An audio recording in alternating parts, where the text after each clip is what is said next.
Hello, Dr. Brad Holsovus here, and welcome to another edition of Ask the Chiropractor. Ask the Chiropractor is my little podcast that I do when someone has a question about chiropractic or chiropractic care. I try to answer.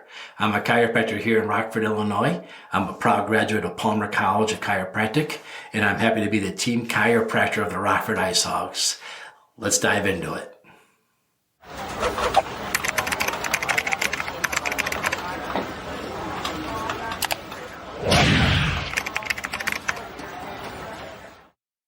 Hello, thanks for tuning in to another episode of Ask the Chiropractor. On this week's Ask the Chiropractor, I'm going to talk a little bit about something we find out usually after we take care of somebody. Usually they come in and tell me they have lower back problems, or maybe sciatica going down their legs. Something going on with their lower back or sciatica, or what a lot of people call their SI joints or their sciatic joints. There's no sciatic joint, by the way, but that's what they call it. Digestion issues, GI problems. A lot of people come and tell us afterwards they're getting positive results with GI issues. They ask me, is there anything chiropractic related that could be affecting my GI issues? And the way I explain this is that the nerves of your lower back come out and they go down your leg and they form the sciatic nerve. Your upper lower back, they come out, they form the femoral nerve and innervate the top of your thighs. And a couple of them come out and form the obturator nerve, which does the groin area. And we know that whenever the lower back's out, these could be areas of trouble for different people. Like I'm having some numbness here, I'm having some pain here, I get some burning in those areas. And we adjust your lower back. The pressure on the nerves gets taken off. The nerves feel happy again. The stress is gone and the sciatica goes away. People have been going to chiropractors for sciatica, lower back and leg issues since chiropractic started in 1895. But a lot of people are finding out that their GI issues improve. The number one they find out, the first thing they usually find out is the constipation goes away. People deal with constipation. We've had little kids come in and we adjust them and they fill their diapers right away. So a lot of times I'll adjust somebody and they tell me like, hey, within 20 minutes I had to find a bathroom.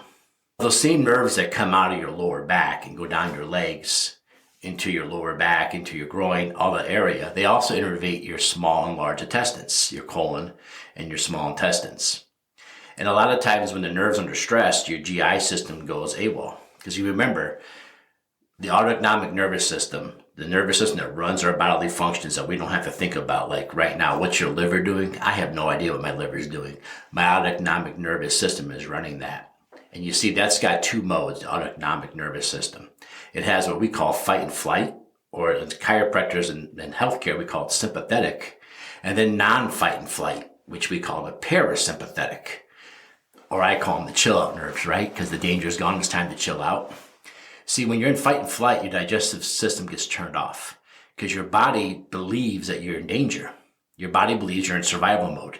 Because I've said this before, and I'll say it 100 times again, that genetically we are hunters and gatherers. And the only stress in our life, be it chemical, physical, or emotional, would be an animal trying to eat us. And if you had a bear trying to eat you or a tiger trying to eat you, does it matter if you digest your lunch or your breakfast? Absolutely not. So your digestive system gets shut off during a time of stress. And what we've learned from some of the studies that are coming out of different areas is that when your body's subluxated, when one or two bones are misaligned, that there are chemicals that are released at those joint receptors. And those chemicals are your parasympathetic nerves and your sympathetic nerves. And when those get under stress, we know that the chemicals and the change inside those joints are telling the nerves right there that we are in fight and flight. And those nerves are going, in your lower back in particular, those are going down that nerve and telling your leg, we're in fight and flight. You can't heal, you can't get better. We have to survive right now. We don't have time for growth and repair. We're being chased by a bear. They go down into your SI joints. They go down to your lower back. They go down your legs. They cause this response where your body's no longer healing or improving, but it's screaming back that something's wrong. Those same nerves also go to that part of your digestive system.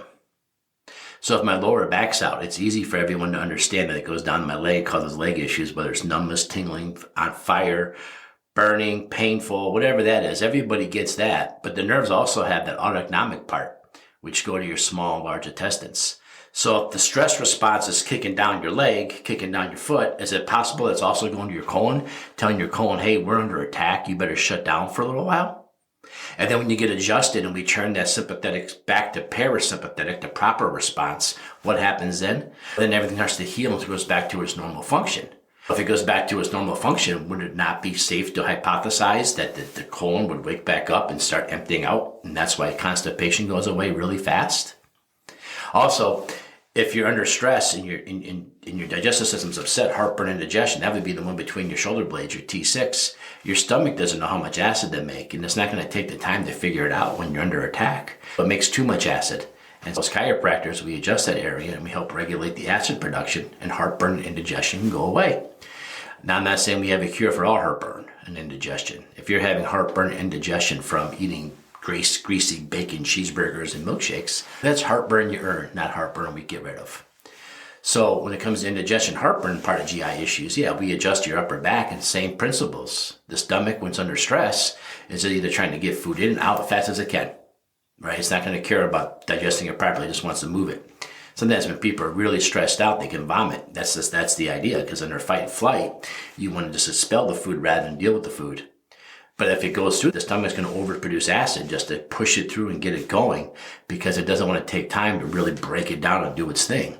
So if we adjust you between your shoulder blades, get that 6th thoracic vertebrae, a lot of people tell us that their heartburn and indigestion goes away. Exact same concepts, exact same principles as the lower back and the small intestines and the colon. Let's talk about the small intestines for a second. That's going to be more of your upper lower back. If your chiropractor ever tells you that you've got issues at L1, L2, creating a pelvic rotation, then we're thinking that your small intestines are upset. And if your small intestines are upset, then they're not going to digest things as well as they could. And when they don't digest things as well as they could, that's where we get irritable bowel and stuff like that. Again, there's lots of reasons people get that. But some people report that after getting their upper lower back adjusted, their irritable bowel actually improves. It gets better. So is there a link between that and chiropractic? A lot of patients will tell you there is. Definitely there is. It's the exact same principles and concepts again here. If the upper lower back's misaligned, the nerves coming down, they're in fight and flight. If they're in fight and flight, the body's just trying to move it along as fast as it can, not going to properly digest. It's just going to grab the things they can grab and keep it moving. And that's when people can get really bad irritable bowel. So that's what we see in chiropractic.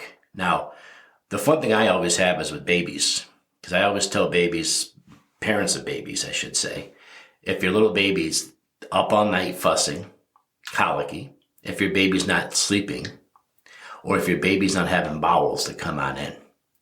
When we adjust the little ones for bowel problems, they literally start going in the room with us as we adjust them sometimes. A lot of times I'll put the baby on their side, adjust their lower back, and gas will just start coming out right away because, babies don't have a filter. They just let it go. So that's what we see all the time. So when we adjust the little ones, we get, it happens instantly. And that's really cool. I even had one little guy come in. He didn't have a dirty diaper for 4 or 5 days. And I told mom a long time ago, if you don't like what the pediatrician says, just bring the little guy in here and I'll give him an adjustment to give you a different point of view and walk it through it. And so the pediatrician had told mom it's okay if the little guy doesn't have a dirty diaper for 4 or 5 days. Babies do that. Whenever someone says something like that, just ask them to try it. You don't have a bowel for 4 or 5 days and tell me how you're doing. It's normal. It can happen. I adjusted that little guy and he was up all night filling diapers. I even remember dad getting a hold of me, asking me how to turn it off because mom and dad were tired and they wanted to go to bed. Yeah, we adjust little kids for that all the time. They come in here. A lot of times I believe during the birthing process, not only can the neck go into some stress, but the hips can go through some stress and the hips will pull on the lower back. So when we adjust the little babies for this, it's like instant dirty diapers. I can even remember my daughters in the NICU having this issue too, because my kids never did well with dairy, and the NICU gave them dairy, and they got backed up, and I just went in there adjusting them, and I just remembered that they were having to clean the isolette out after I was been there because I got them going so well. With little babies, if you know anybody with little kids dealing with constipation, I can tell you that they can find out right away with chiropractic whether it helps or not. So if you have little ones with constipation, check at the chiropractor is not a bad idea. Again, with all GI issues, there's so many different factors and so many different causes and so many different reasons why people have them. But stopping your chiropractor might not be the worst thing to do. I mean, if the subluxation, the 2 bones misaligned, isn't there, like, hey, you just adjusted me my lower back. Do you think you could help me with my irritable bowel or my constipation? I look at him and say, well, you know what? Those weren't the areas that were out. So maybe it's something you ate. Maybe it's something else you're digesting. But if you go to the chiropractor and those areas are out and we adjust you, then we expect to see more positive outcome with those issues. Maybe not the end all be all cure, but a more positive, favorable outcome with those issues. So there you have it. Chiropractic with GI issues and digestion issues. How does it work? What do we check? What to expect? Now, if you're a patient that's been dealing with GI issues for a long time, you don't really have lower back pain, you don't really have sciatica, maybe you're thinking chiropractic can help you, it's real easy. Every chiropractor has a chart of all the nerves and where they go in there and hanging in every room of their office. Go to a chiropractor, have them take some films of you, look at your spine, see what's misaligned. If it matches up or 1 or 2 levels off, there's a good chance the chiropractor might be able to help you. With these things, you don't need 3 times a week for 6 to 8 weeks to get results. You're going to find out usually within the first 6 visits, if not sooner, whether or not chiropractic is going to make a change in this area. Not fix it in 6 visits, but make a change in this area right away. You're going to be like, wow, I sure just feel better today after I got adjusted. Maybe there's something going on. So if you want to see a chiropractor for this, this is how I would find out whether or not I'm a candidate for it.